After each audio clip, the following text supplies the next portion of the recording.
So hello and नमस्ते सबैजना सन्चै हुनुहुन्छ होला। म पनि सन्चै छु र म फेरि पनि आइसकेको छु हजुरहरूको प्यारो छोटु र आजको ट्रिप रहेको छ गोवासम्मको।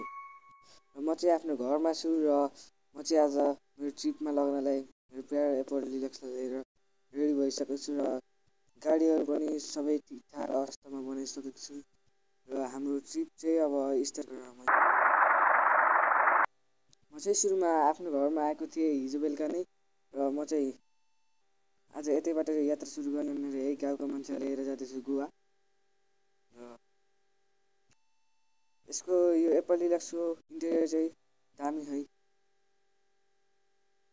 म चाहिँ आफ्नो घरदेखि अगाडि जाँदा बित्तिकै जाम भेटाइसकेको छु र म चाहिँ साइडबाट निकालिसकेको छु। ए बाटो त लास्टै अप्ठ्यारो आयो त के गर्ने ल, घरमा थन्छ कि भनेर मैले चाहिँ क्यामेरालाई माथि फर्काएर हेरिसकेँ। म चाहिँ साइडबाट निकाल्दैछु, अगाडि एउटा छोटा हात्ती आइसकेको छ।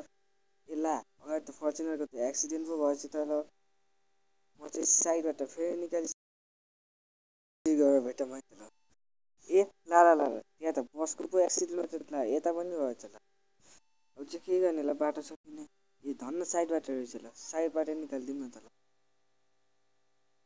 र म चाहिँ यसलाई निकालिसकेको छु। ला यहाँ त भोल्भोको बस एक्सिडेन्ट भएर रहेछ त। र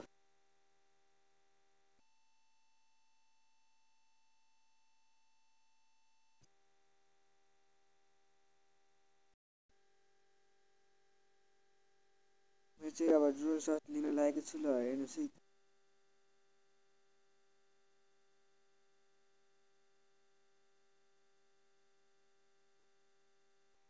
ए ला ला, एक्सिडेन्ट पो भयो त ला, के गर्ने ल। ला ठोकियो ल। फेरि मैले त्यहाँबाट गाडी निकालेर फेरि ग्यारेजतर्फ जाँदैछु र अब हामी ग्यारेजमा पुगेपछि तपाईँलाई मैले ग्यारेजमा पुगेको भिडियो देखाउँदैछु।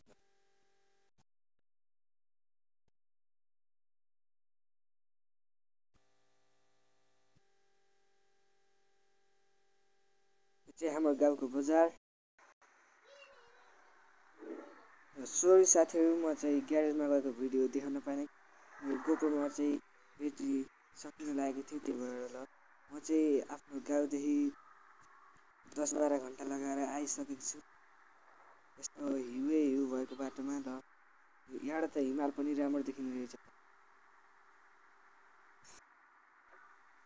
र यहाँ त मान्छे त लास्टै जाडो हुँदो यार, यस्तो हिउँ छ।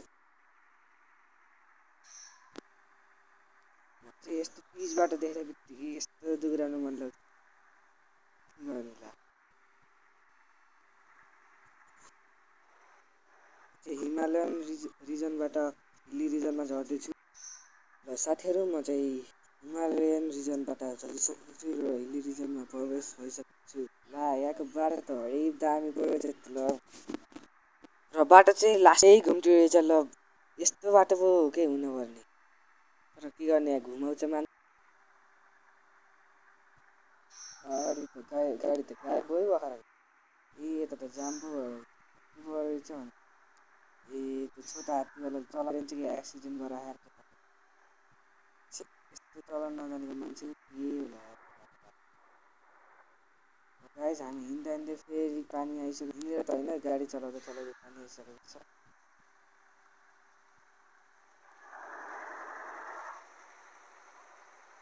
गाइस, आज चाहिँ मैले यतिबाट निर्णय लिइसकेको छु र यति नै ल। Thanks for watching and by.